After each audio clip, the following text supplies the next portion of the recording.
Welcome back to BSR TV for the iRacing British Touring Car Championship, rounds 13, 14 and 15 from Okayama International, with me, Chris Cohen, and joined in the commentary box by Matt Dalton. Evening, Matt. Evening, Chris. And a few minutes to go now, about 4 minutes before we head to the grid for the first race. We've just seen the qualifying session. Czepalewski took that one, took another pole position. No real surprise for you? No, Stelly's been pretty much dominating all the way through this season, so I don't think that's a huge surprise at all. The second place goes to... it was Sutton in the end, wasn't it? I can't even remember. Was it Katz or Sutton? It was one of the two. Yep, one of those two. Whichever one it is, I'm sure he'll be pleased, and the other one, less so much. Well, it was a chop and change for those two, second and third place. Czepalewski's lead never really looked like it was in too much danger. And Fag takes fourth position. We spoke to him a moment ago, and he's optimistic about his chances here. He just needs to find sort of that consistent form. But interestingly, he thinks his tyres are going to be wearing off a lot quicker than the other drivers. But it's difficult to say, isn't it? Because everyone has a different style, and you never really know. You might be quick in the first few laps and slow towards the end, or you might surprise yourself and go the other way. Yeah, you wouldn't have expected the tyre wear to be too much different with these guys. Maybe he's running something on his setup with quite an extreme camera angle or something like that. But I suppose that's for these guys to work on themselves. They each need to make the decision for what works for them and stick to it. Yeah, and it's worth mentioning as well. It's 12 laps. It's really not. There's not a very long race at all. So I know that there's another iRacing series called the Neo Endurance series. Give them a free plug. Why not? Not that we get any benefit out of it, but the iRacing community does in general. So there you go. But the Neo Endurance series, Matt, is running the Kias as the Class D. So there's 3 higher classes, but the Kia's expected to drive for 3 full hours on not one set of tyres, but maybe 2 or 3 sets. Yeah, that would take some doing. I suspect that'll test the canvas to the limit, wouldn't it? Yeah, and it's a different driving style totally, isn't it? Because you can afford to go into these corners quite hard and just dig in on those tyres and let them do most of the work for you. But in an endurance event like that, you're going to be, well, it's about the marathon pace, isn't it? It's not about taking every corner as fast as you can. It's about taking every corner as cleanly as you can. Yeah, absolutely. It's you need to keep momentum up, and especially in this car, it's not one of the more powerful ones. It's front wheel drive, and every mile an hour you lose slowing down, you have to make up somewhere later on. That's more of a challenge in this thing than any other car. So, and about a minute and a half before we head down to the grid now, Bond is in 10th on the grid, so a good qualifying position for Bond, and if she can keep it clean, she might well, in a couple of races time, she might well be up for that reverse grid pole. You never know, do you? No, and Laura will want that because she's shown some genuine pace this weekend. So if she can get that reverse grid pole, I think she probably thinks that she could do a runner and get away. Not the easiest person to get around either. No, she's a challenging little one, is Laura. She's not supposed to make it easy for people, and she doesn't. No, absolutely. In this series, obviously, if someone's clearly a lot faster than you on the same lap, you might want to let them round, but there's definitely no obligation to do so. And the wild card for me is Smolenski, because we haven't seen too much of him out on the track before. Qualified in 8th position, very strong qualifying for Smolenski, and it could go either way for him, really. What are you expecting out of Alexander Smolenski? It's a great series, and the guys who perhaps didn't qualify as well will still think they're in with a shout. Smolenski is one who he thinks is probably rushing around and fairly quick, and he could do some damage. I actually still can't see what the grid is, to be honest with you. From my timing screen, it doesn't update it, so I am flying a little bit blind. No, I should say that I don't have that information either, other than my immaculate powers of memory from the qualifying session, which was, such a long time ago. It was a full 15 minutes ago, so there's no way you could possibly remember those. But what we can tell you is Czepalewski takes the pole position, and top 10 also includes such runners as Simon Field and also Richard Wilde, although Wilde is down in 7th place. so not quite as high as you'd want. That's Sutton there in third place. You can see on the outside that lime green car behind the black car at the front there is Ashley Sutton.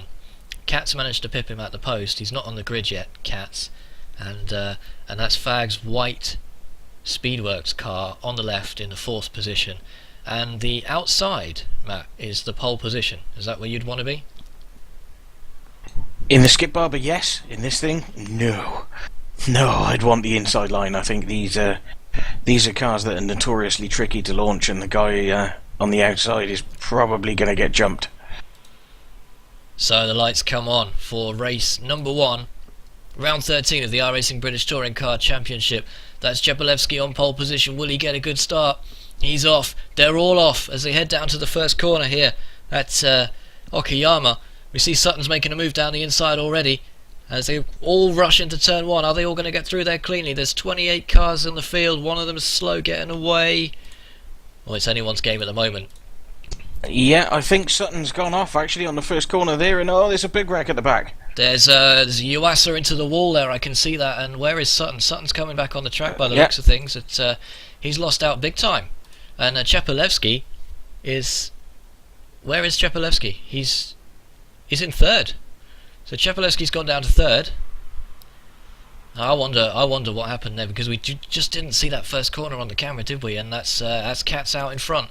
So Katz has the lead of this race. Yep, Scott Malcolm is the guy we've lost at the start there. He's the unlucky guy who actually Sutton came back on the track having already had an incident and decided to have an argument with him. So Scott will be sufficiently miffed, I think. Well, I wonder, Katz has got the lead. That's Robert Fagg in there behind him, and Jepolewski's down to 3rd now. And just realised we're not getting any sound through, so let's make sure we get some sound on that. I've had some images with it. I've had some issues with mine been doing some weird things here as well. It's perhaps the distance from Japan is interfering with the signal somewhat. Well, who knows? But on the end of the first lap, then that was a dramatic start. Sutton is now down in on the lower orders, isn't he? He's way back. Andreas has pulled a nice little gap at the front, yeah.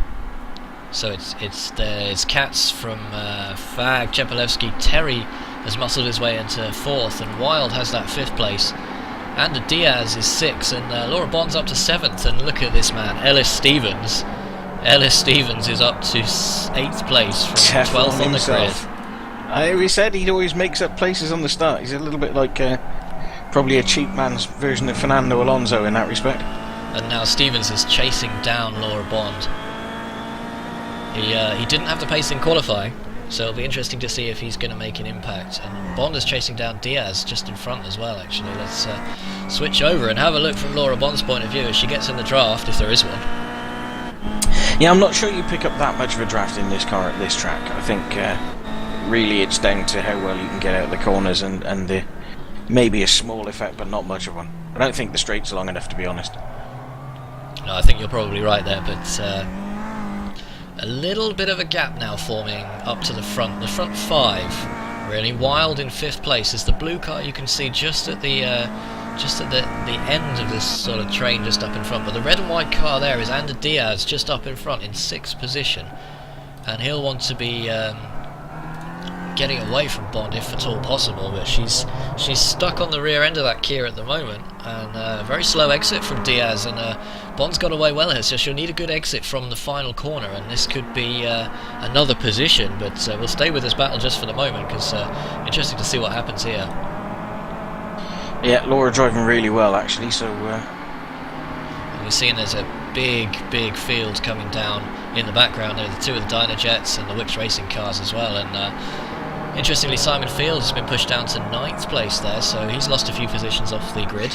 Yeah, I just looking at a replay at the start, and I think what happens actually is that Robert Fagg gets into the back of Ashley Sutton and turns him slightly, and he comes across the track, and Simon Field just has nowhere to go, so that explains that they've picked up damage. We'll have another look at that probably once the race is over, in fact, because there's far too much going on the track to really cut away from it. But we will definitely come back to that at the end of the race. And just look at these cars coming down here. There's nothing to choose between them, and the action's always tight here. And that yellow and black car you can see in the background is Simon Field there, and just Bond sticking her nose out there, having to think about that one, and she's got to be careful because Stevens is right behind there with the red mirrored eBay Motors car, and a mistake from Bond will cost her that place because Stevens might not be the most aggressive driver in the world, but if a place is on offer, he rarely refuses it. No, he'll if he sees even half a gap, he's going to go for it. And that's the view from the back of Ander Diaz as Bond has just dropped off a little bit and is now under pressure from Stevens. So it should be interesting to see what Stevens can put out of the bag, because as we were saying at the start of this race, he's not had the most impressive season so far. There's some action up the front here as well. Robert Farag's just had a bit of an arm wrestle with somebody. We're just cutting now to that's Robert Farag in the Speedworks, and just behind them Scott Malcolm coming out of the pits there as or rather being lapped as they're all sort of tangled up with him. No, I'm not sure it's his fault. I think they were all just trying to get round him, and he's doing his best to hold his line and be as predictable as possible. And you know, there is no blue flag rule in iRacing. You're not obliged to move out the way. It's everybody else has to go round you. Well, we're just Scott Malcolm is in the centre of your picture, kind of on the left there, and we're just watching these cars. So he is a back marker watching these cars trying to get round, and that's Adam Terry, who's up to third place, and it looks like Chepalevsky's been jumped by Wild there as well, because Wild now moves up into the fourth position. So Chepalevsky's down in fifth place, and that looked like not to say it was Scott Malcolm's fault, but it was the fact that Scott Malcolm was there was causing that, really. Chepalevsky's really struggling for pace here, man. Yep. Well, I'm not sure he's struggling for pace. I think he's just getting mobbed, and these guys are, you know, this is exactly what we were saying. You know, the way to beat some of these quick guys probably is that just to get in amongst them and ruffle their feathers a little bit, and that's what everybody's doing. Oh, and Diaz. Scott Malcolm needs to get out of the way quickly, doesn't he? Because almost took out Ander Diaz. There's contact with Laura Bond, and he's really got to be careful there, because Bond's not going to be happy about having her rear end touched up like that. Ellis Stevens, meanwhile, needs to get round him as well, because he's now dropped off the back of this little group. Meanwhile, up the front, Chepalevsky still down to fifth, but Katz is running away with this. And Simon Field is all over the back of Ellis Stevens here, like a Harry Krishna on an airport traveller, so he's going to try and make a move as well. Scott's probably done Ellis no favours there. We'll just jump to that battle now, because Simon Field will want that. He'll be able to smell that 8th place, and he started a lot higher than that on the grid, and he's going to want those positions back, isn't he? Absolutely. Stevens will not give up this position easily, but you have to feel like Field is probably the faster driver. Yeah, I think there's possibly an argument there to say that Ellis is going to slow himself up if he tries to hold him up, and he may be better letting Simon by and then using him to give himself a tow up to the back of Laura. Well, it's a good few seconds now to the back of Laura Bond there, so that incident, shall we say, with Scott Malcolm, not necessarily his fault, mind. You know, he has to get out of the way somehow. But no, but he's not going to be winning any popularity contests this week, is he? It did slow the other drivers up, and now it's put Stevens within the grasp of Field. And you can see the damage on the front of Field's car. It still seems to be driving alright, though. Simon will probably have about 45 degrees of lock on, I would suspect. Maybe we can just have a quick look at that on board with Simon Field as we come on straights and just have a look at him driving around there. That's one thing you can see. Scott has spread the field out quite nicely, hasn't he? He's yeah, he has. And he may not be doing anything wrong, but he certainly ballsed it up for us on the commentary side of it, because it's all spread out now, and we're looking further down for some action. And Malcolm does get out of the way in the background there. You can see it lets all the other cars through. But is that Stephen McGarity making a move? McGarity then. It is. Is that a back marker though? That's no, Peter it's Richard Van Wild. Richard Wild and Adam Terry having a good scrap. With Stellian behind him. Well, let's cut back to that battle then towards the front, because Adam Terry is under threat from Chepalevsky at the back of this train, where Richard Wild leads it, and well, it's anyone's game at the moment, isn't it? Coming down this long back straight, Wild going defensive. It's going to cost him a little bit of time there as he switches back to the outside for the hairpin, but he's run wide, so Terry's now down the inside. Yeah. Adam going to try and decides to back out of that one, I think. Although he's left the door open for Stellion. Yeah, and he had to back out of it, didn't he? He was either going to take Wild out or back out of it. So Chepalevsky and Terry are side by side coming down this short straight into the hairpin. Chepalevsky's on the inside. Terry's trying to go around the outside. Chepalevsky's playing it cautious, isn't he? Wow, Chepalevsky almost stopped the car there. Yeah, I think he realises there's a title at stake for him, and Adam probably isn't a rival. But you know, the guys up front are making a move. These two have held each other. I mean, you can see just how much these two have held each other up there by the distance that Richard's been able to put into them. About halfway through the race now, 6 laps down out of 12, and Chepalevsky will want that position, but he's just showed us not at the cost of crashing out of the race. He's got a cool head, Chepalevsky. No. Yeah, I mean, he's leading the championship. He knows not to take any silly risks at this stage. Simon Field has got past Ellis Stevens meanwhile, so he's now got Laura's rear end to focus in on and chase down. Ander Diaz meanwhile has caught up to the 3 guys in front of him. As we said, I mean, you know, Richard's got past and then these 2 guys have tripped each other up. That's allowed Ander Diaz to catch him up. If these 3 can get into a fight, Laura will catch up to the back of them, and I think this track is so much about momentum that it's very difficult to pass, and that's forcing people to be heavily defensive or heavily aggressive. And Terry's holding his own. He's not having to be super defensive as he's going around. The pace is okay, and Ander Diaz, meanwhile, has not scored very well in this championship so far. He has shown that he can be quick though, and this is probably, he's on for his best result of his career in the BTCC, surely. I'm afraid I'll have to take your word for that, Chris, but you know, he's showing some pace and he's showing some patience. These 2, like I said, they are tripping each other up now, the 3 of them, and that is allowing Ander Diaz and Laura to catch him up. Well, Ander's going to try and go around the outside here, I think. No, Wisely thinks better of it. Chepalevsky has got that 4th place in the end. Took him a while to get it, and Ander Diaz now is right on the heels of Adam Terry, and Terry's going to have a whole wing mirror full of that red and white Yuasa racing machine, as Diaz is not going to let up, is he either? It's good to see actually after that first lap carnage that occurred, that this racing's been very clean so far, and you know, people haven't been going hell for leather to take each other out rather than get past cleanly. Yeah, so far they've been nice and patient, and as probably not one of the guys who you put as patience as one of his strongest suits, so I think he's not going to hang around. If he sees an opportunity, he's certainly going to try and jam it in. And I must stress, from our commentary position, we can't see the incident count on any of these cars, so we don't know if anyone might be on that 8 incident kind of boundary towards getting disqualified. I would suspect there's a few of them that are getting rather close, and every time you see a puff of dust from someone's wheel, I would say that's an indication they've got one. Sutton is out, meanwhile. Sutton is out of the race, so he won't score at all. Yep. Yeah, air inside that lovely snot green car has probably just turned a nice red colour. Yeah, and Richard Wilde has a 2.3 second gap over Chepalevsky with 4 laps to go. Should be safe barring any mistake, shouldn't he? Yeah, I think the front 3 are probably, barring disaster, have probably sealed their own positions here.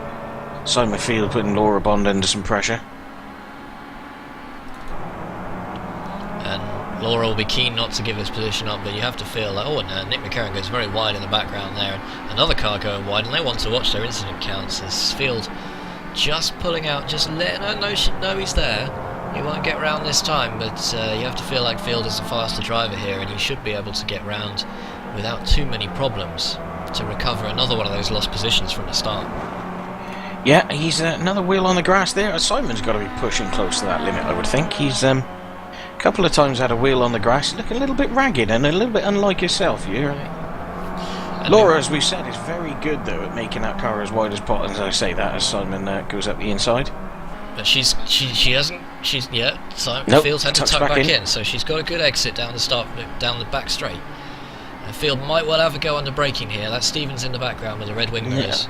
Yeah, he's too far back at this point, I think. So we were talking before about the fact that Field has some damage on that car, and it might well be hindering him, slowing him up. I don't know exactly if that might be the case, but It's not slowing him up enough to put him off overtaking this Bianco car in front of him. I mean, it might affect the aerodynamics slightly, but again, as we said, in this car, that's not going to be the biggest issue in the entire world, so... Oh, and Diaz has just gone round Terry there, so let's have a quick look at that on the replay while we're here. Just a moment ago, Diaz just cuts in. Oh, and Terry's gone wide. Terry has gone wide, and that is how Ander Diaz has managed to get round there. But let's rejoin that battle for 7th place, because that's Laura Bond holding onto it for another lap, and Field will be getting more and more frustrated by that, won't he? Yeah, Simon just needs to be... well, as I said, he's got to be pushing that limit. Oh, he's gone for it there. Is he going to run wide? No, he's gone in on the braking and... Oh, he's gone very wide though, hasn't he? And well, Bond's going to have to give it Yeah, up I think on he's the got other the corner. move done there, though. Yeah, I think he did enough there. Another Although incident, there's though. another incident, though, so yeah. Bond's He's up got to be alongside flirting again. with that limit, hasn't he? Yeah, absolutely. He must have got 4 from that damage on the front, surely. 4 or 2. So let's just explain to the viewers here about how this incident thing works, because it's a 9 incident limit, isn't it? Yeah, what they've done is to try and keep the series a little more clean in terms of the racing, because there were some crazy incidents happening on lap 1. So what they've tried to do is put an incident limit on to stop people from being quite so wild. And 1 incident will be gained by anyone who goes more than 2 wheels off the track. That's correct. 2 incidents for spinning out, so that you're more than 90 degrees from forwards. That's correct. I think you also get the same 2 incidents if you spin someone else. And but I need to 4 look into incidents for a serious crash with another car, or a serious crash with the barriers. Yes, a serious crash with another car, or a serious talenectomy on your own part. But either way, if it's a 4x for yourself... Although it should also say, an innocent party will also get 4 incident points if somebody tags them and pushes them off. Which is harsh, but that is unfortunately the way iRacing works. Yeah, there's no reliable way for computers to decide who's at fault, of course. That's true. So, Andreas Katz is now in the lead here by 1.3 seconds, but Richard Wilde is on the back of Robert Fagg, so Richard Wilde is caught right up. And just coming back to the incident thing here, Matt, it's important to stress that we don't have access to the incident count, so we don't know how many incidents anyone's got, other than the fact that we might just happen to see them. But if anyone does reach that 9 incident limit, they will be instantly disqualified. They'll be off. That's correct, it's an instant black flag. And just looking here, Robert Fagg is actually caught up to the back of... or Richard Wilde, rather, is caught up to the back of Robert Fagg, so... That's just what we're could have a looking little at battle the for moment. 3rd place. So Wilde is looking at... And we talked with Robert before the race about his tyres as well, so perhaps this is the cliff as far as his tyres go. Perhaps he's fallen off it, and he's struggling for grip now. Yeah, maybe the Dunlop stickers on the car are the wrong ones there, and there should be some Pirelli stickers on there instead, because he definitely looks like he's falling off the pace. Oh, look at Richard Wilde now, desperate to get through. Wilde could take a 2nd place here. Yeah, a back marker in front of him here as well, which could be crucial. No, Tarek does a very good job there and stays out of the way. Well done, good driving. Yeah, definitely, and as well as coming back to the rules and regulations for a second, Matt, as Wilde picks up another incident there going off the track, there is a race steward, and any incidents in which someone is maliciously taken out through carelessness or deliberateness or anything like that will be investigated, and any incidents on the first lap of anyone being taken out is going to be a grid penalty, isn't it?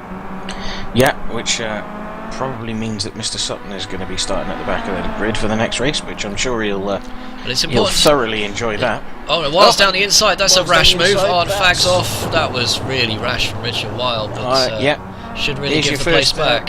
Yeah, I suspect there's your first thing for John Richardson to look into, and the two of them are going to be right with Stelly and Chepelevsky here as well. Chepelevsky's got them both. He's down the inside. End in tears again. That's 2nd place for Chepelevsky, and it's on the last lap as well. Wilde has given the place back. Not sure if it was intentional or what. Stellian will have a grin from ear to ear on his face. He hasn't got it from in the that bag yet. He's got to win it from Robert Fagg, and Fagg's taking him on this tight left-hander. Fagg's got the inside line from the next corner. He goes for it. Chepelevsky's on the outside. Fagg's got to leave him enough room. They're still side by side coming into this final set of corners. Chepelevsky's just got it on the outside, and Fag's going to have to give that one up, but he's going around no, the he's not. outside He's now. going back to the inside, yeah. Fag's tried to cut him up. There's contact. Ooh. And Chepelevsky knew what he was doing there, and he's managed to stay out of it. But if either of those had caused contact going over it's that not over limit, yet. They're still side by side. Going to come around the last corner side by side. Yeah? Chepelevsky's got the inside line, but Fag has gone wide. Chepelevsky measured that one carefully, but Wild's round them both. And who's going to get this one? Well, I don't know who's got that. Is that? I think it's Fag. Is it? On our screen, it's Fag. I've got Wild in second. Wow, what an exciting finish, and less than a tenth of a second. Well, as they all filter round now to finish off the race, let's see if we can go back and just have a look at that final few seconds from the point of view of Richard Wild, if possible. Let's go back a little bit further than that one. So. You can see those guys are side by side as we're coming into the final few corners, and Richard Wild's just holding on behind there, isn't he? Yeah, he is, and you know, these two guys are going to trip each other up. I'm just having a look at something else a second here. I just want to get something in right before I say it, so give me 1 second here. There. Chepelevsky maintains the inside line, but Fag is determined not to give that up with his very weathered tyres, and they're still side by side as they have been for most of the second part of that lap. And Fag dives down the inside. Chepelevsky brakes to get out of the way, and Wild just slips through. And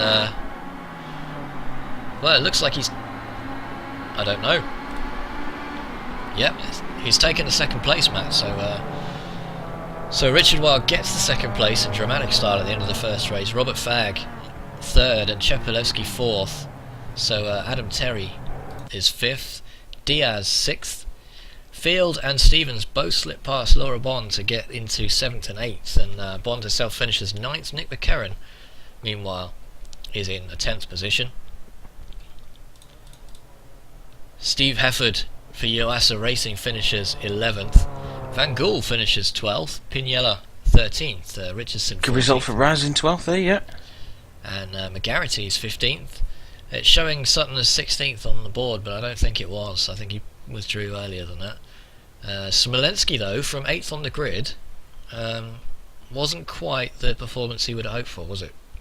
No, P20 is what I've got down here. That's a bit of a shame for him, but just that last couple of corners, I'm surprised to see Stallion stay in there and really fight it out like that. I thought maybe he would think better of it given his position in the championship, but well, I'm just wondering now if we can go back and have a quick look at the start of the race. I might just be able to get that at the moment. See if we can rewind it right to the beginning, because we were interested to see what happened to Ashley Sutton from the start, weren't we? Yeah, he definitely got caught up in an incident at the start. Well, let's have a look at first it from I thought the chopper. Yeah, at first I thought Robert Fag got into the back of him, but I don't think that's the case, actually. Well, we'll have another look now on the camera, because Simon Field was involved there as well. That's the yellow Wix car. You can see the bottom of your picture there. Sutton in the green CQR car, and then Katz manages to get the lead here from Chepelevsky. So Katz is on the right hand side of the eBay Motors car, and we have rewound this a little bit too far, so apologies for that. Sutton actually, what he does is just gets into the corner too deep, tags the back of Stallion, and then from there he comes back across the track, and Simon Field has absolutely nowhere to go. So we're down off the start-finish straight. He does get a good start, but let's have a look now. Chepelevsky's hard on the brakes to miss Katz, and Sutton's just not left enough of a gap, and he's in the back of Chepelevsky. Yeah, Sutton's sideways, so not only is he taken out Chepelevsky, he's also damaged the front of Field's car. Yeah, it then gets from bad to worse because he comes back onto the track and has a coming together with Scott Malcolm. We're just having a look at him come back on the track now, and Yeah, that's Scott Malcolm's KX momentum there, and Yeah, in fairness, Scott doesn't leave him an awful lot of room, but there's no room at yeah. all there, is there? No. So Malcolm should have really been aware that he was rejoining. But it's another incident there, and well, you've got to say it's going to be a grid penalty for Sutton, isn't it? At the end of that. Yeah. Oh yeah. The It'll grid be like the penalties. view from the back. The grid penalties won't be imposed until the end of the entire session. So the next race will not feature a grid penalty, for example. Yeah, I believe it goes for the following week, doesn't it? That's right. Yeah, absolutely. So it'll be interesting to see what happens there. We haven't heard anything from the stewards yet, but we should be able to get some news from them before the end of the session, hopefully. I wonder if you might be able to speak very briefly to Mr. Simon Field, who manages to get a 7th place finish. Simon, are you there? Yes, buddy. Simon Field for Wicks Racing, and not the best of starts to this round 13, was it? Oh, well, a whole lot I could do. Mr. Saturn steamrolled into the corner, took out someone in front of us, and I collected the aftermath. Yeah, absolutely. We've seen it on the replay from the chopper, and it didn't seem to be a lot that was, unless you knew in advance that was going to happen. But from there, how was the car? Oh yeah, there's no damage, lucky enough. I think it was nose contact. It was just a case of get it straight and salvage what I could. Well, we were looking to put on a new bumper before the start around 14, but from there it was a bit of an uphill battle, but you did well and recovered quite a few places. Yeah, I had a good battle with a couple of people coming through the field. I was closing up on the next 2 or 3 in front of me as well, but ran out of laps, unfortunately. And you got past Ellis Stevens, and you got past Laura Bond. Who would you rather have in front of you? Who's easier to get past?